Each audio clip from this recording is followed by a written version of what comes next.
បាទជំរាបសួរបងប្អូនសម្រាប់បងប្អូនដែល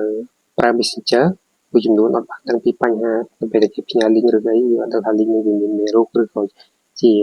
link ខ្លាំងបន្លំឯងអ្នកគ្នាអាចចូលទៅកំណត់ឬក៏យើងហៅថាបិទនៅ link ទាំងនោះបានអញ្ចឹងអ្នកគ្នាអាចចូលទៅក្នុងកម្មវិធី Messenger របស់អ្នកទាំងគ្នា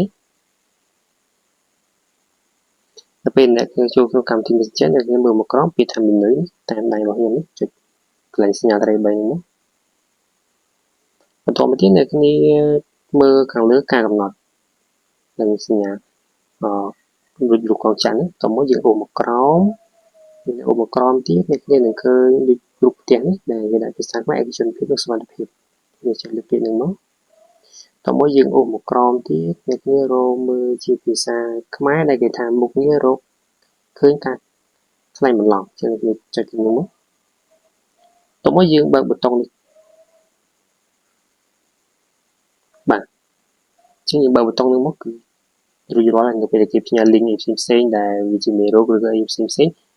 គឺវាបានចាប់មានន័យថាមិនអាចផ្ញើចូលនៅក្នុង chat Messenger យើងបានទេហើយសម្រាប់ជាភាសាអង់គ្លេសអ្នកគ្នាអាចចូលទៅមើលតាមលំនាំនឹងមួយមកតែនេះខ្ញុំធ្វើជាភាសាខ្មែរនៅក្នុងកម្មវិធី Messenger ហើយសម្រាប់វីដេអូរបស់ខ្ញុំបានមានប៉ុណ្ណឹងហើយសម្រាប់បងប្អូនដែលចូលទៅកុំភ្លេចជួយ follow និង subscribe ជម្រើស YouTube ខ្ញុំបានម្នាក់មួយផងចុងក្រោយខ្ញុំបាទសូមអរគុណសូមជម្រាបលា